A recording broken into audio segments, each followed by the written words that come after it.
someone who has an idea or has a little side hustle and wants to grow it, have big dreams. So going through it with them has been educating for me as well. Anyone can be an entrepreneur at the end of the day, whatever you want to do. I mean, it can work as long as you put the effort into it and want to do the work that's involved.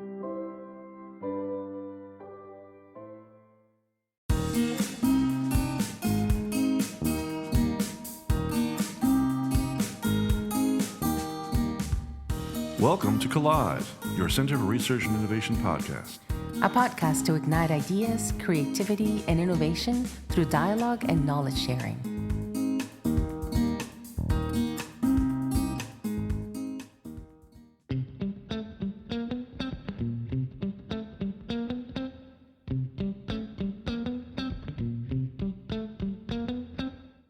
So welcome to another episode of Collide, your CRI podcast.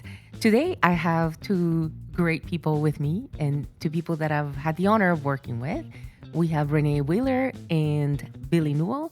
Billy is a faculty member at Grenfell campus, and Renee is one of the, main people at Navigate. You would find her usually at Grenfell or at CNA. And they're here with me to chat about Navigate. So could I just ask you to tell our audience who you are, what your background is, and what your role is at Navigate? Yeah, so I'm Renee. I'm the Entrepreneurship Center Manager. I'm at Grenfell for 3 days a week. I'm at CNA for 2 days a week, helping students or the community. Anyone who's got an idea for a business or has a side hustle or who just wants to be an entrepreneur but don't know where to start. So I came from a financing background for the past 18 years. So I've always dealt with the very end of this process when you have, you're opening your business and you're looking for funding. So coming into this role was very new to me because it's at the very beginning stages. However, it's been very rewarding to help people with their ideas or how to get to the next stage or the next step of their journey. So it's very rewarding. I love it. That's fascinating, Renee. Thank you so much. So I'm very interested in hearing about your background in finance. And so yes, hold that thought for a minute. I'm going to switch over to Billy. If you can tell us a little bit about your background, Billy, and what your role is at Navigate. Sure. Yeah. Thanks for having us on. So yeah, my name is Billy Newell. I'm a faculty member at Grenfell campus with the business program. I guess a little bit on my background. I've been, in some ways, I suppose, always focused on business from like an educational background. So I did an undergrad in business at MUN and did an MBA, and then decided I wanted to do more school. And so I ended up doing a master's in a very long program name, International Retail Marketing, which really set me up nicely to do a PhD. So I did a PhD in management at Aarhus University in Denmark, where I focused on the relationships between these retailers and their suppliers and how they kind of shared information to make sure that they were more competitive. But I was always working with smaller companies when I did that research. They were like just companies I seemed to understand a little bit better. I came from working in a family-owned business, our family-owned business here in Corner Brook. It was called Scott's Motorsport. It was a Honda and Yamaha dealership, so it was sort of like a small business ownership was something that sort of was in my family, and they had also gotten assistance from the BDC at the time. And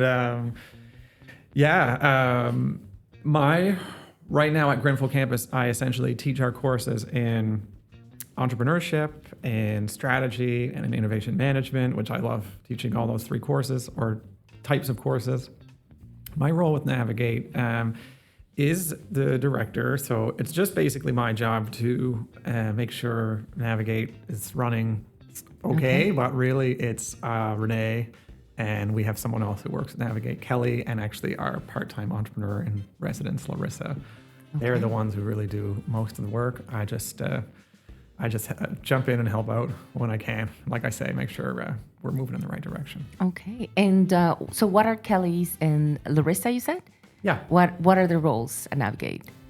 So it's basically the way we have kind of the roles organized right now, it's kind of divided up as to like what stage a possible entrepreneur is in their journey. And so I would say Navigate, we have like two distinct target audiences. We have kind of like these aspiring entrepreneurs, those who are interested in entrepreneurship and want to get started and want to grow and start businesses that can potentially even expand to other markets beyond Corner Brook. But then we also have kind of like your existing entrepreneurs who also have that kind of high growth goal. The ones who might have some sort of high growth new project. They might want to have some sort of expansion. Maybe they're expanding their team or they're expanding their operations or headed off to new markets. And so then we have another person who kind of manages that particular market. So Renee will deal with the first group that I mentioned, and then Kelly will be responsible for our programs and working with our clients and events who are kind of more into that second stage. And then Larissa is our entrepreneur in residence. And so usually the job of someone like that is to be someone that our founders, our clients, you might say, like they can speak to someone who's been through this process or currently going through the process and have had a lot more experience kind of like dealing with the day-to-day challenges. There are a lot of them when it comes to running a startup. And so there's someone who is essentially completely responsible for coaching the clients in Navigate and making sure that we've got someone with a really good track record to be able to help them out. And Larissa's been absolutely fantastic in that role. Yeah. Okay. Renee, I know you've been around for about a year now, haven't you? Yes. Okay. And as we said, you came with a wealth of experience, and I want to pick your brains. And I'm guessing if people listening to us are like me, people don't often stop to think about what entrepreneurship is or an entrepreneur. And it is a word I have a hard time pronouncing because of my accent, but we throw it around a lot. And can you tell us a little bit from your experience and from what you've seen in your previous job and in what you do at Navigate, what is an entrepreneur? Okay. So I guess going back to my previous job, I was with the Business Development Bank Canada for 18 years. So again, I was at the very end stages of an entrepreneur. They're looking to start to open up. They're looking to grow. They either have a business that's already started or they're wanting to get to the next step, and they're looking for the funding part. So I really we dove into the business plans, the numbers, to make sure it was reasonable and it was going to work, and if you were going to pay your loan back, pretty much. So then getting into this job for the past year has been, again, very new. To me, I didn't really look at what the entrepreneur had to do or what they went through to get to the stage of funding. So now scaling it back and having to chat with someone who has an idea or has a little side hustle and wants to grow it or wants to open, have big dreams. And now we get to figure out if it's going to be feasible. Is it going to be viable in our market, or are you going online? I never experienced that side of it before. So going through it with them has been educating for me as well. I'm doing training as well, but it's anyone can be an entrepreneur at the end of the day. Whatever you want to do, I mean, it can work as long as you put the effort into it and want to do the work that's involved. Because it's not as simple as I'm going to do this and it's going to make millions of dollars. It doesn't work that way. We've had a lot of discussions with some people that at the end of the day, they've sat back and said, okay, we have to pivot because that's probably not going to work for our market or for Corner Brook or for Newfoundland. And we've had people say, okay, well, maybe my market's not here. So it's a lot of back and forth trying to figure out what works. But anyone can do it if you really want to. It just might not be the initial idea that you have. It might pivot from one to the other. But essentially, if you want to be an entrepreneur, I've kind of realized that those people are going to do something one way or the other. Right. They're doing it because they have that spirit in them, that drive. So yes, when I think of an entrepreneur, I think of people who have ideas and people who are courageous, because anybody can have an idea, but to actually launch and follow through and take the risk is not for everybody. Any thoughts on that, Billy? So your experience having studied it academically and having seen it firsthand, what are some of those things that you see in entrepreneurs? Yeah, there's a number of really interesting things that not only that I've seen, but people who have essentially tried to figure out how entrepreneurs make decisions, how they see risk at the time. And it's really, really cool. It's really a fascinating topic. I should start with one definition of entrepreneurship is like the pursuit of opportunity beyond resources controlled. So usually when we talk about entrepreneurship, and that's only one of hundreds, it's inherent that you are trying to get to something, this opportunity, but you do not have the means to get there yet. And so you're always in this process of trying to either gather people who can help you get there, or whether it's money, going to see like the BDC to get that loan. It's always a pursuit or trying to find a product that has a particular type of value for a customer, and always trying to like figure out what that special combination is. And so it's always that pursuit.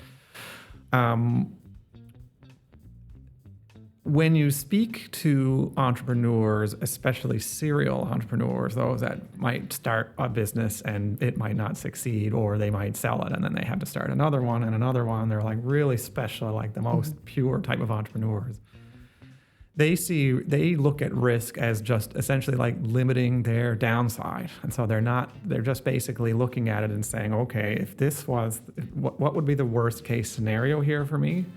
And is that something that I'm okay with? And so when we're dealing with people at the university, what I would truly like to see when you're speaking with, let's say, someone who's near the end of their program, or if you have someone who's, anyone, I guess, considering this, they're looking at, okay, if I start this business and it fails, there's a little bit of financial risk. We try to teach people how to lower that financial risk as much as possible so that you have the highest chance of succeeding.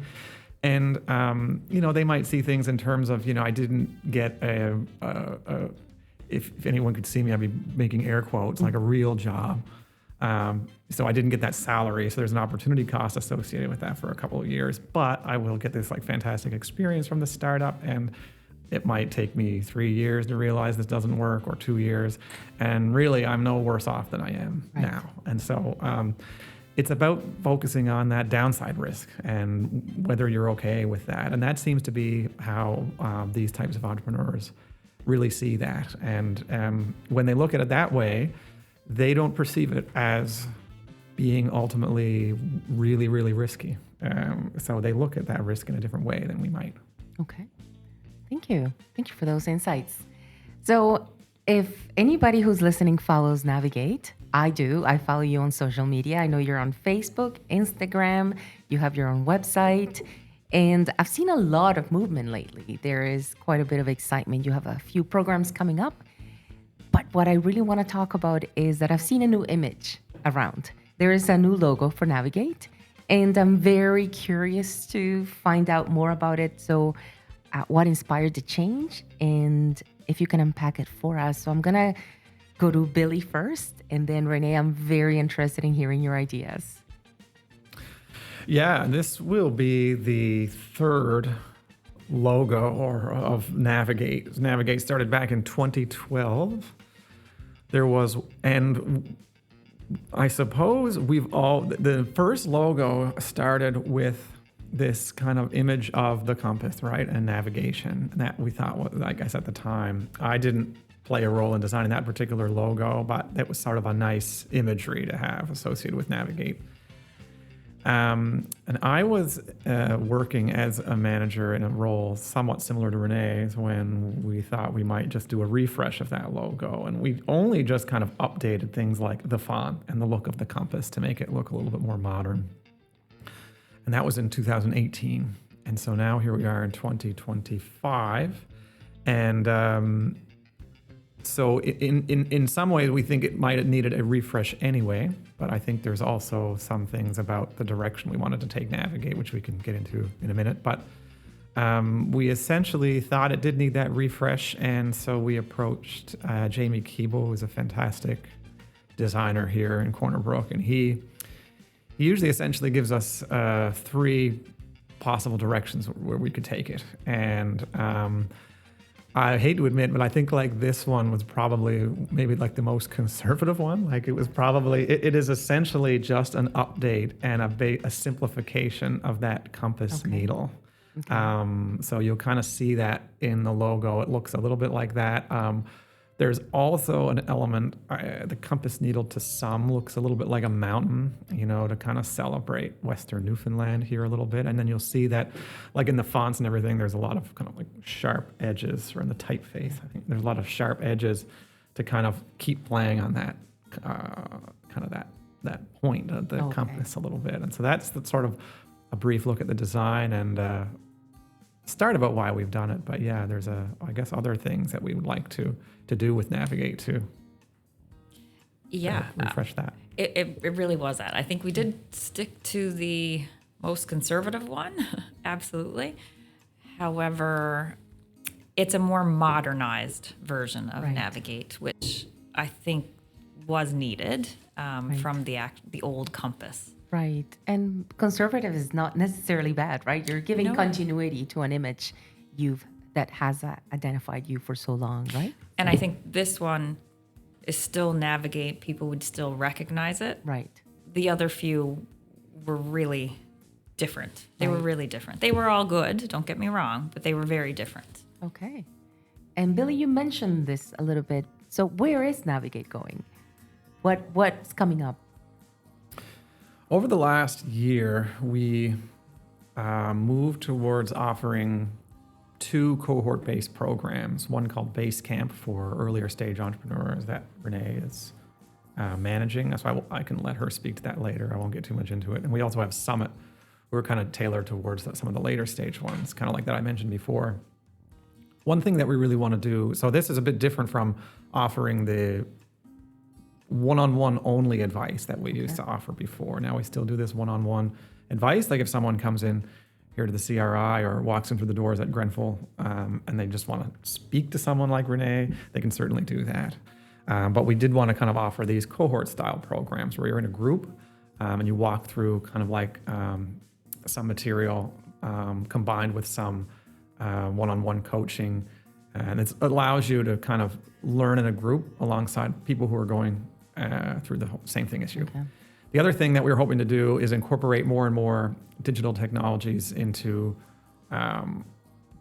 what entrepreneurs are doing and incorporate that more and more into their businesses. That's not to say we're targeting like tech companies only, but we are looking at ways in which Western Newfoundland companies can incorporate things like AI into their businesses or other types of digital technologies in order to be competitive on a larger scale, in order to be able to reach new markets, or in order to be more efficient in a place where sometimes we don't always have the same resources or the same access to opportunities as you might if you were in a larger center like Toronto or even St. John's. We believe that these 2 new technologies can kind of help level the playing field a little bit more for people who are here. So Navigate now has 2 programs that we are offering. I would deal with the Base Camp, which is a small cohort of 5, 6, 7 people. through a registration, and we'll do an interview process. And it really is for those early startups, those early ideas, and like we mentioned before, going through to see if it's viable and if it's feasible here. We have one-on-one coaching. We're also partnering this year with the Collide program, the Collide Discover program, I think is what it's called. So that's a Dell initiative.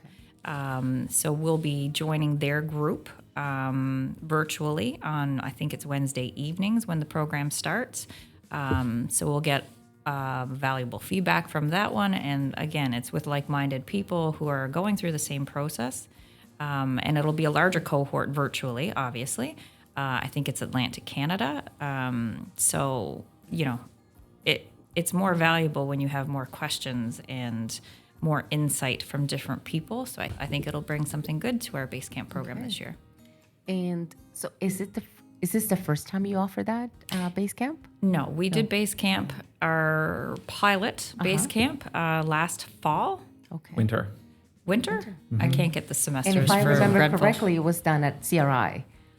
Or was that Summit? That was Summit. Summit, okay. Yes. I do remember seeing people here a lot for that. So that was the Summit program. Okay. The Basecamp program last year was done at Grenfell. Okay. And the one-on-ones that was the group, and the one-on-ones were tailored to wherever they were. Okay. I had a founder from CNA, so we did a lot at CNA as well. For our listeners who are thinking, I've had an idea for a long time, I want to start my own business, how do they go about getting in touch with you and availing of the resources of Navigate? So I think the easiest way would be to go onto our website, if you like. That would be www.navigatesmallbusiness.ca. On there, there's essentially a couple of ways you can reach us. If you are at the stage where you just want to come in for a chat to sort of learn a little bit more about the program, there's a form there, which you can just basically, where you can leave your name and email. There's a couple of options you can suggest from, and one of them is just, I'm interested, or I have an idea. And so that way we know when you're coming to chat with us, you're just someone who's interested. That usually will go to Renee, and then she would reach out to set up a time to meet. And we do keep an eye on that really closely. It's not just a form where like the messages go to nowhere. They come right to us. If Renee's talking about Basecamp, for example, and your listeners are saying like, yes, this is totally for me, I think I know I would like to do this, you can also apply via the website as well. You would just go to rather than filling out the form on the home page, you would just click on our programs and you'd find Basecamp with an application form right on the website. And are the spots limited? So should people get going and apply right away? The spots are limited. The application deadline is the second week of September? Yeah, I believe it's the 14th. So depending on when this episode comes out, I guess that timeline we'll make sure it's out soon. Could be really short. Yeah, there are a limited number of spots. We do limit it to about 5, depending on again who we get. If we get this like really fantastic group, we might open up another seat or 2. We try to keep the groups around this size for both programs because we find it offers a really good opportunity for anyone who's maybe doing the facilitating or the presenting of a particular idea. We can take the time to actually apply it or like speak to each person in the group on how it applies to them, or to like maybe provide an example of how it might apply to them. It offers a lot more interaction with the founders, so that we hope that they can get a lot more out of it. So in both of our pilots for both of our programs, we've limited it to that, those numbers essentially. Yeah. And so what else can people access? Like, I know, like, again, I'm cheating because I work at CRI and I see a lot of this, and I don't want to ask a leading question, but I do see entrepreneurs and, people come into the building some mornings, they come in for coffee and whatnot. What is there if people want to just chat, even if they are not sure if they want to start a business, but if they just want to meet other people who have similar interests? What's there for them? So we have other programs, or I shouldn't say programs, other events that we do. We are going to host coffee breaks. So we were doing those monthly. I'm not sure if we'll do them monthly as much. We are going to host one at Grenfell when the semester starts. We're going to do one at CNA when the semester starts. And then in October, they have Small Business Week, and we'll host one at the CRI for that week. So you can always come to a coffee break. We have other events that we have. We have our flagship Jose Lamb startup event. That's as well in October. Registration hasn't started for that one yet. And through our socials, you'll see our posters and things happening. But that's also a nice event. We have 20, 30, 40 people. It's again, just coming with an idea. You might get in a group with somebody else. You might present on your own. It's a weekend event. So they're quite fun, and there's new people always showing up. So that's nice. What else do we have going on? We are also starting like an AI workshop series, which we're hoping to do every other month. I believe the first one is on the 16th of September. Mm-hmm. Yep. These are basically designed to just be a session where you'll get some hands-on experience with maybe trying to implement something to do with AI into a business, or maybe a way that you could do it in like your everyday life. And so I think the point is, if you're someone who, and we usually offer these events, oftentimes they're free of charge, like these aren't. So if you're someone who just wants to get involved and meet these types of people in like that similar situation, or who are interested in those similar things, sign up for our events. Keep an eye on the Facebook page. The CRI itself, I'm sure you've been maybe chatting about it on other like episodes. We have a Kelly who is usually based out of the CRI here, and with the workspaces and with the coffee kind of machine here, there's usually someone working out of the space. So if you come by, you never know who you'll run into, and we see that happening all the time. Like, you just happen to say hi to someone if you're both grabbing a coffee at the same time, and then before you know it, you might learn about someone, a mutual person that you both know, and then before you know it, you might be talking about some other cool ideas, and then that's how things happen, right? And that's how you might be able to meet potential people who can help you get that startup going. So right. You never know what can happen when you come to these types of events. That's right. And as we say at CRI, coffee and tea are always on. So if anybody wants to just bring their laptop, bring their books, hang out with us in the co-working space and meet the Navigate crowd, there's always somebody here to chat with, to speak. And with. we always have other community members that show up at these events as well. So there's always, if it's not Navigate that you want to connect with at the time, we can also introduce you to, there's CBDCs, the NLO is usually here, IET, ACOA, people. There's always people around that you can chat with and meet with. Charter banks show up. So what a great time, and what awesome resources to connect with. Absolutely. Yeah, excellent. So I'm going to start wrapping it up, but I work with both of you. I work with Kelly, and when I watch you work, and I'm not watching you work, but when I work with you, I get this sense of pride. You're all very proud of what you do. You're very happy doing what you do. And I want you to tell us, like, what makes you so proud when you're doing the work, when you're engaging with people? What makes you the most proud when you think of your work with Navigate? I think it's the founders and their next step. It could be a very, very small step. I mean, we have the incubator here as well. And again, those small steps they're very, I'm just as excited as what they are for them. So I find that very rewarding. It's fun to work with people who are wanting to move forward, want to take the risk at the end of the day. I'm not sure I would. I like helping people there, but that's not what I would do. Right. So it's really, I feel like I'm part of their journey. Right. Yes. So I'm celebrating their successes just as much as they are. And I'm curious about that word, founders. If anybody doesn't understand what that word could mean in this context, how would you define a founder? Oh, you might have the technical academic word. I probably don't. I think we use the word founder in a similar way that we do with entrepreneur. I would say it's closely related to that. It's obviously someone who's one of the starting partners of a new business, but it usually means that the person has a lot more, or like an inherent drive. Like there's a really big drive to grow the business. So a founder is usually more related with that higher growth business than someone who's starting a business that might be more like a lifestyle business to just kind of earn a great income for them. And again, there's nothing wrong with that. I think that's probably, that's a great business to start.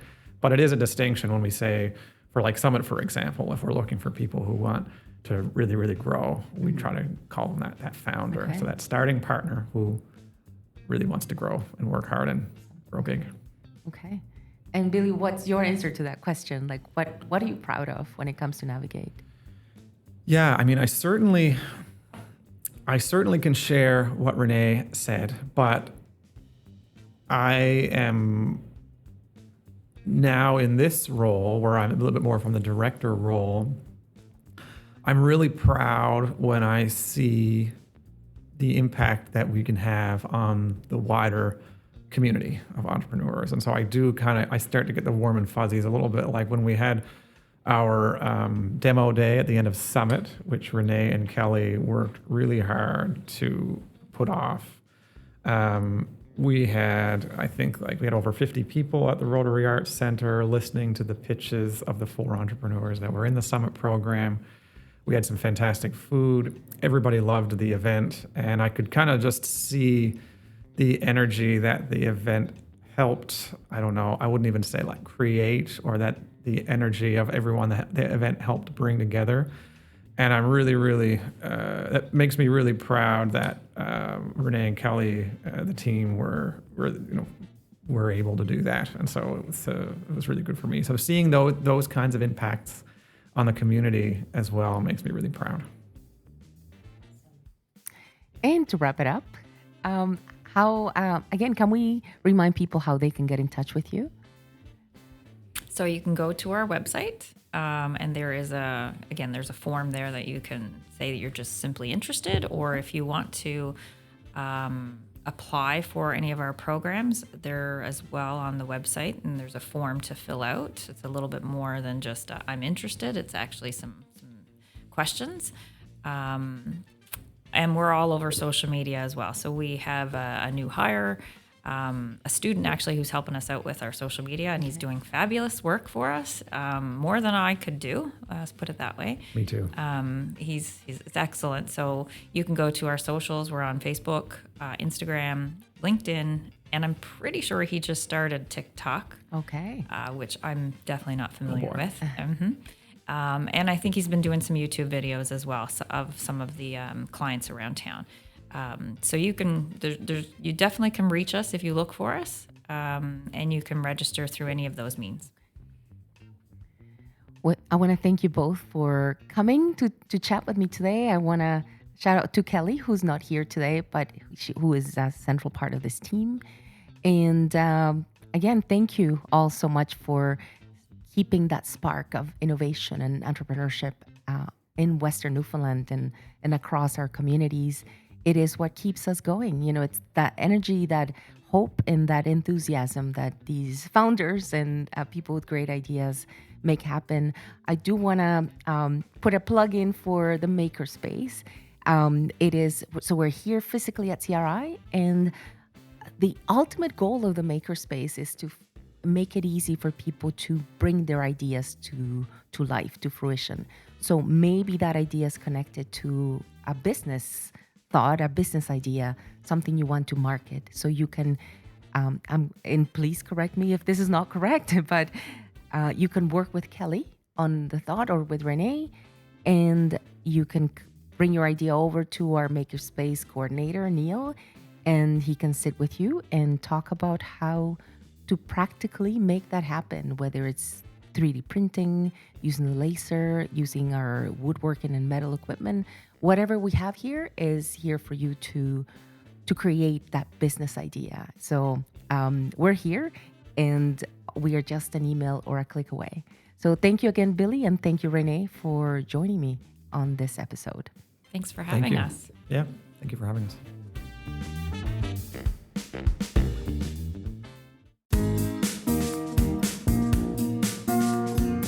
This has been an episode of Collide, your Center for Research and Innovation podcast. Generating community and creativity through idea collision.